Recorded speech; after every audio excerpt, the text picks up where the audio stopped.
नमस्कार दोस्तों, मैं आचार्य के शास्त्री वास्तु एवं ज्योतिषाचार्य सूर्य ज्योतिष में आपका स्वागत करता हूं। मित्रों, कन्या लगन की बात चल रही है और कन्या लगन में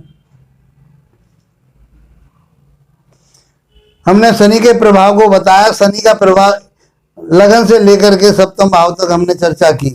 आज जो हमारी चर्चा रहेगी वो अष्टम भाव में रहेगी। यदि शनि आपके अष्टम भाव में बैठा हो तो किस प्रकार के फल देगा। यहाँ विपरीत राजयोग की बात करें तो विपरीत राजयोग का निर्माण करेगा यहाँ, लेकिन ये अपनी नीच राशि में बैठा हुआ है तो कहीं उसके प्रभाव में कमी रहेगी। यहां से गुण ज्ञान की बात करते हैं।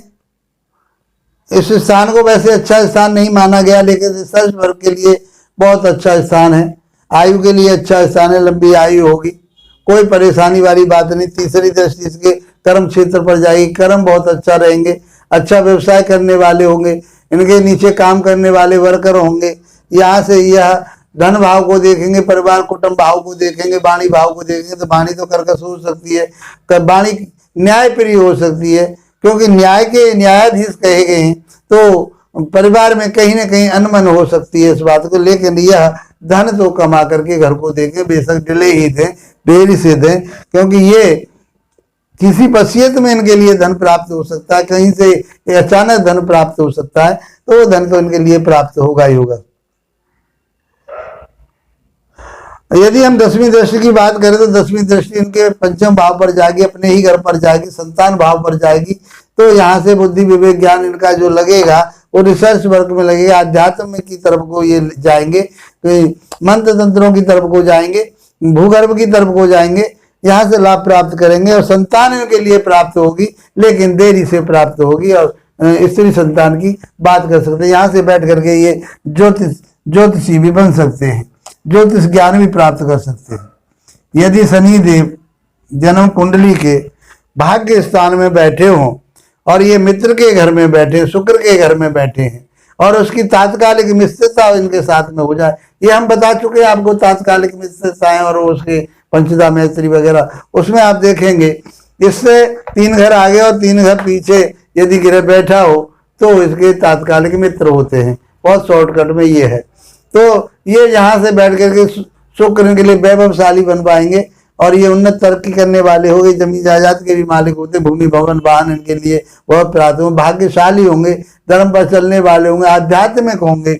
और ये यहाँ से छोटे भाई बहनों को देखें, छोटे भाई बहनों के साथ में तालमेल में कहीं कमी रहेगी, भाइयों को बढ़ाने की ये कोशिश करेंगे, फिर भी कहीं ना कहीं कमी रहेगी, लेकिन पराक्रम हिम्मत इनके अंदर बहुत होगी। परिश्रम इनको बहुत करना पड़ेगा, आगे परिश्रम करेंगे, आगे बढ़ते रहेंगे और उन्नति तरक्की करते रहेंगे। दसवीं दृष्टि की बात करें तो छठे भाव पर जाएगी, ये शत्रुओं का दमन करने वाले होंगे, ऋण कर्जा को भी ये जो अपने से दूर रखने वाले होंगे। किसी प्रकार के कोई ऋण कर्जा इनके पास नहीं, लेकिन स्वास्थ्य की बात करें तो स्वास्थ्य में कहीं नरम गरम हो सकता है इनका, तो उस बात के लिए देखना पड़ेगा, उसके बारे में विचार करना पड़ेगा। यदि जन्म कुंडली के 10वें भाव में शनिदेव बैठे हों तो यहाँ बैठ करके ये मित्र राशि में बैठे, व्यवसाय राशि है, तो अच्छा व्यवसाय करने वाले होंगे, बहुत उन्नति करने वाले होंगे।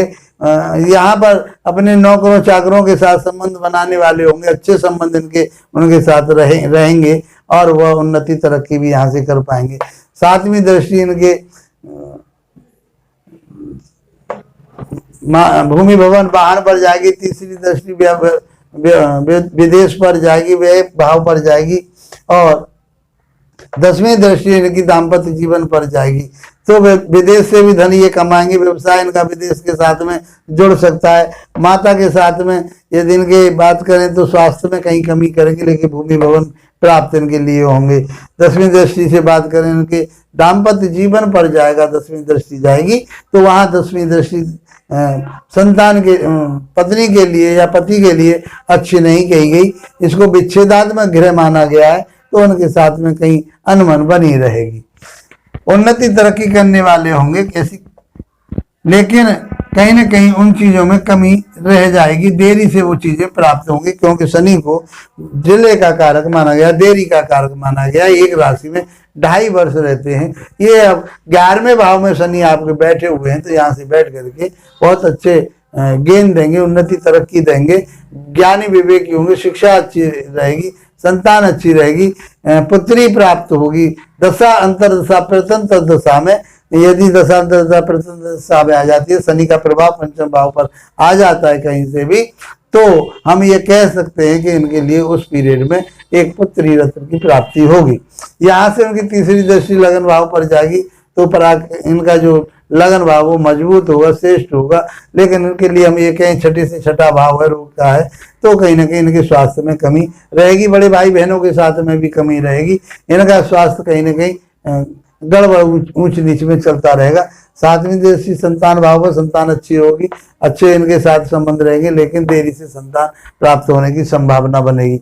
10वीं दृष्टि की बात करें हम इनकी 7, 8, 9, 10 और इनके 8वें भाव पर जाएगी तो अष्टम भाव से ये ज्योतिषी का ज्ञान प्राप्त कर सकते हैं, अध्यात्म की तरफ को जा सकते हैं, कोई रिसर्च वर्क में जा सकते हैं, ये सिविल इंजीनियर बन सकते हैं, इंजीनियर की तरफ को जा सकते हैं।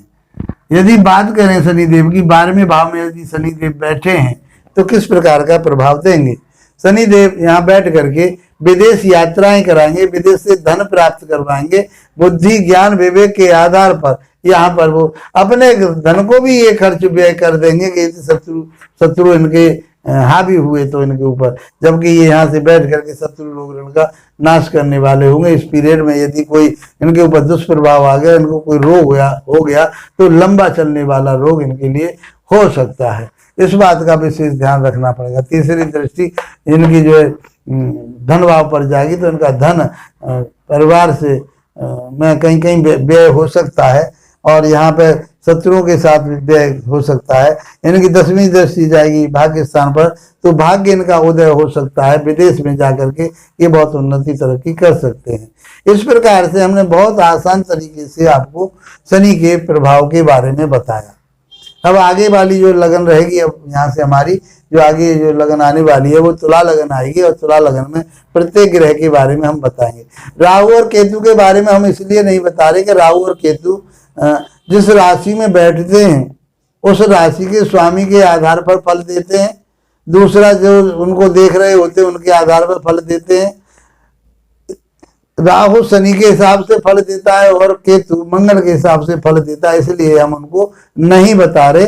उसको आप ये समझ के चलिए कि जहां जहां वो बैठा है तो शनि का प्रभाव लेकर के राहु फल देगा, केतु यहाँ बैठा हुआ वो मंगल का प्रभाव लेके चलेगा। बहुत आसान तरीके से आप उसको समझ सकते हो, इसलिए हम राहु और केतु को यहाँ लेकर के नहीं चल रहे।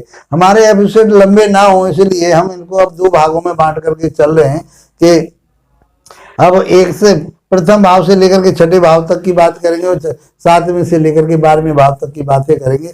इस तुला लगन में अब हम देखेंगे कि सूर्य किस प्रकार का फल देगा, उसमें आगे हम चलेंगे, चर्चा करेंगे। मैं समझता हूँ कि ये बहुत आसान तरीके से आप समझ पाए होंगे। यदि शनि का कहीं 6-8 में बैठ करके कहीं 8वें भाव में या 12वें भाव में बैठ करके कहीं अशुभ प्रभाव आ रहा है तो शनि का मंदिर में जा करके शनि का जाप कीजिए, शनि की चीजों का दान कीजिए। लेकिन बाकी सभी भावों में बैठ करके शनि अच्छे परिणाम देगा। इसका आप रत्न धारण कर सकते हैं, फिर आपको इसके दान करने की आवश्यकता नहीं होगी। इसको धारण करें फिर, और इसका नीलम धारण कर सकते हैं, उनका कलर धारण कर सकते हैं, लेकिन उस पीरियड में उस हिसाब से इनको दान नहीं करना चाहिए। छठे और 8वें और 12वें भाव में, छठा भाव तो उनका अपना स्वयं का है तो छठे की बात इतनी नहीं कहूंगा मैं, 8वें और 12वें भाव के बारे में कहूंगा कि यदि यहाँ बैठे हुए हैं तो यहाँ पे नीच राशि में हो जाते हैं और यहाँ पर वो शत्रु राशि में हो जाते हैं तो यहाँ पर रत्न धारण नहीं करना चाहिए। इनको शांत करने के लिए इनकी पूजा पाठ आराधना करनी चाहिए। इसी के साथ आप लोगों का धन्यवाद, नमस्कार।